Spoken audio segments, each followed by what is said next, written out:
Spider-Man, your friendly neighborhood hero, the one who saves the day, stops the villains, does the right thing, no matter the cost.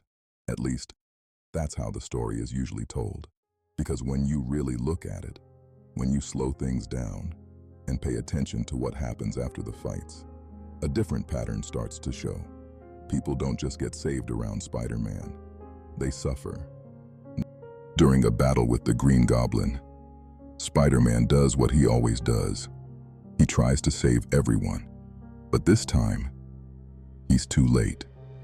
Gwen Stacy falls, not just from a building, but from the one place she thought she was safe. And in that moment, Peter reacts. Instinct, desperation, hope. He fires the web, and for a split second, it works. The fall stops, but her body doesn't, because the force, the sudden stop, it's too much. And just like that, the person he was trying to save is gone. This wasn't a loss in battle. This wasn't a villain overpowering him. This was Spider-Man doing everything right and still failing. And that's what makes it different. Because from that moment on, every time Peter jumps, every time he reaches, every time he tries to save someone, there's a voice in the back of his mind. What if this happens again? Gwen Stacy didn't just die that day. She became the moment Spider-Man realized. Sometimes, doing everything you can still isn't enough. Peter had the power, long before he had the responsibility. And when the moment came to act, he didn't. A thief runs past him, desperate, dangerous, but not his problem. Peter lets him go, not out of fear, not because he couldn't stop him, but because he didn't care. That's not my job. And for a moment, life moves on. Until it doesn't. Because that same man, the one Peter chose to ignore, finds his way to someone else. Someone who didn't have powers. Someone who couldn't stop him. Uncle Ben, gone, just like that. And suddenly, that moment at the hallway, that one decision, doesn't feel small anymore. It feels like everything. Because this wasn't a villain's plan. This wasn't some unstoppable force. This was a choice. Peter's choice. And that's what makes it hurt more. Because if he had acted, if he had stepped in, if he had done anything, Ben might still be alive. That's the moment Peter Parker dies. And Spider-Man is born. Not from power, not from destiny, but from guilt. And from that day forward, every time he hesitates, every time he thinks, that's not my problem, there's a voice reminding him what happens when he walks away. Because with great power comes great responsibility. And he learned that the hardest way possible. Otto Octavius was never supposed to become a monster. He was brilliant, respected, a man trying to change the world with his mind. And for a while, that's exactly who he was. Until everything went wrong. The experiment, the accident, the arms. They didn't just attach to him. They changed him. At first, there's still control, still logic, still purpose. But then, Spider-Man shows up. And now it's not just science anymore. It's conflict. Every encounter pushes Otto further. Not just physically, mentally. Because every time he faces Spider-Man, he loses. And for a man like Otto, that's unacceptable. So he adapts, becomes more aggressive, more obsessed, more willing to cross lines he never would have touched before. And Spider-Man, he keeps showing up, stopping him, fighting him, proving again and again that Otto isn't in control. And that's the part that breaks him.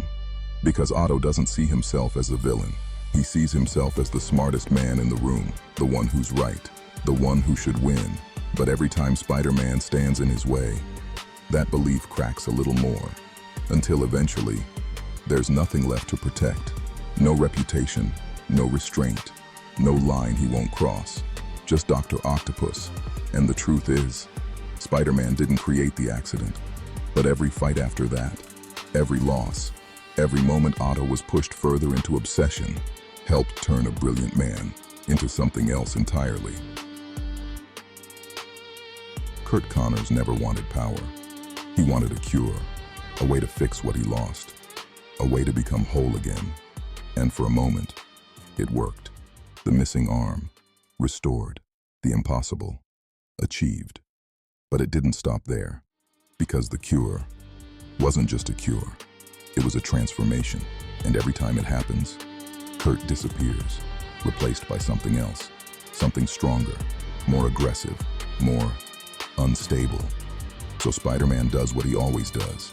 He shows up, he fights, he stops him, again and again and again. But here's the problem. He never fixes it. Connors isn't saved. He's reset, temporarily, until the next time. And there's always a next time. So what does that leave? A man trapped inside his own body, forced to watch himself lose control. Over and over again, Spider-Man protects the city, but Curt Connors, he's stuck in a loop, lose control, get stopped, wake up to the damage, repeat. And the worst part? He knows it's coming, every time. It didn't start as a weapon. It didn't start as a threat. It started as something that chose him. The symbiote, alive, aware, connected. At first, it made Peter stronger, faster, sharper, better, but also angrier. And when he realizes that, he rejects it, pulls it off, throws it away, like it meant nothing. But the thing about the symbiote, it remembers. It remembers Peter, his thoughts, his anger, his pain.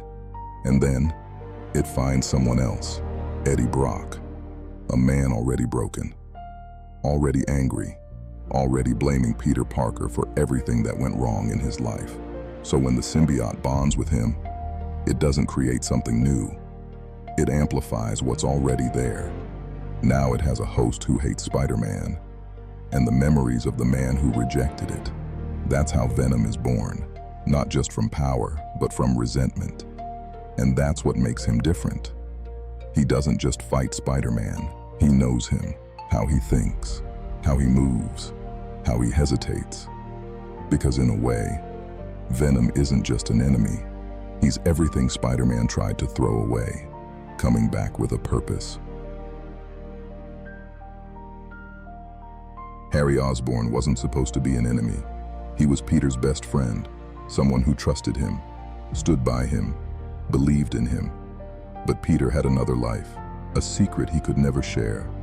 So while Harry was losing everything, Peter was disappearing, missing calls, lying, always somewhere else.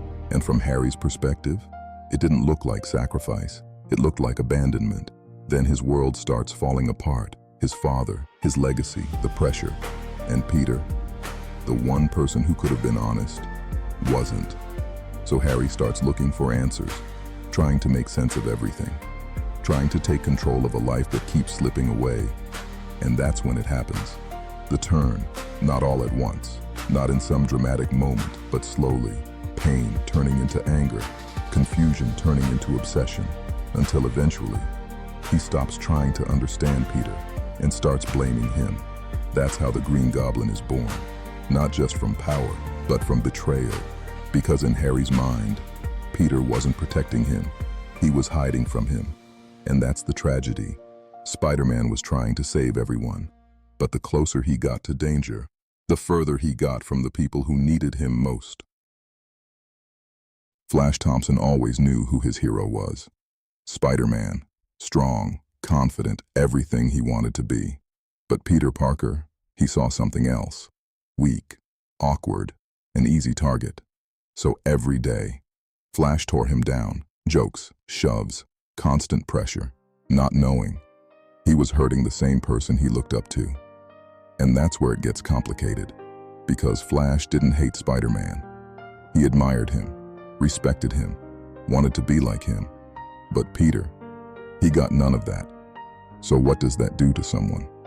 To live two lives, where one is praised and the other is rejected. It creates distance, confusion, a disconnect between who you are and how people see you. And for Flash, that disconnect never goes away. Because the truth is, he wasn't just bullying a random kid. He was pushing away the very person who represented everything he believed in. And when he eventually realizes it, when everything finally lines up, that admiration doesn't disappear. It turns into something heavier: regret. Aunt May never asked for any of this. No powers, no enemies, no double life. Just a normal life, taking care of the one person she loved most, Peter. But Peter's life was never normal, because every time he put on the mask, he brought danger with him. Enemies looking for leverage, for weakness, for something to use against him. And they found it. Aunt May, kidnapped, threatened, caught in situations she never understood, over and over again. And the worst part, she doesn't always know why. She just knows something is wrong, that Peter is distant, that he's hiding something, that the world around her keeps getting more dangerous. So she worries, constantly, not about herself, but about him. And that's what makes it hurt more, because while Peter is out saving everyone else, the person who raised him is paying the price, nearly losing her life, more than once. And every time it happens, it's a reminder. Being Spider-Man doesn't just affect Peter, it affects everyone close to him. There are moments where Peter Parker can't save everyone, and then there are moments where he chooses who to save. Aunt May is dying, no enemies to fight, no punches to throw, no way to fix it. Just time, running out. And Peter, he's desperate. So when the offer comes, he listens. Mephisto doesn't ask for money. He doesn't ask for power. He asks for something else. Peter's marriage, his life with Mary Jane, every moment, every memory, every piece of love they built together, gone. In exchange, Aunt May lives. And for Peter, that choice feels simple. Save the person who raised him, or lose her forever. So he makes the deal, and just like that, his marriage never happened. Mary Jane doesn't remember. The world moves on. Everything is normal, except it's not. Because something is missing, something important, something that mattered. And Peter, he has to live with that, knowing that he didn't just lose Mary Jane, he chose to erase her. Miles Morales didn't ask for this. He didn't train for it, didn't chase it, didn't grow up preparing for it. It found him. The powers, the responsibility, the name, Spider-Man. And at first, it sounds like a gift, a chance to be something greater. But what Miles inherits isn't just power, it's pressure.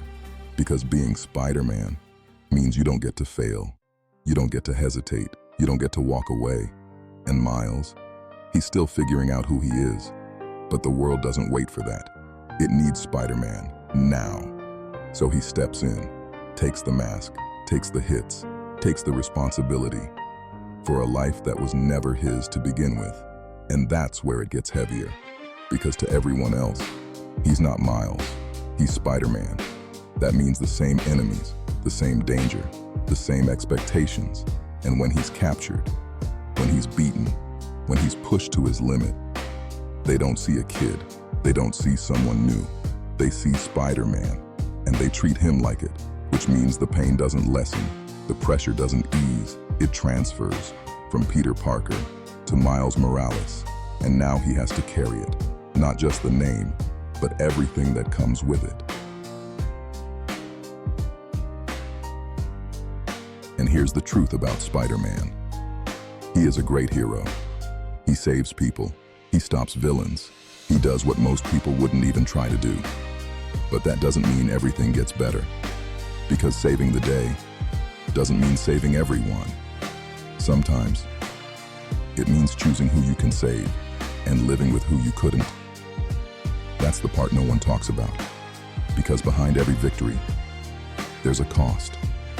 A person lost, a life changed, a moment that doesn't get fixed.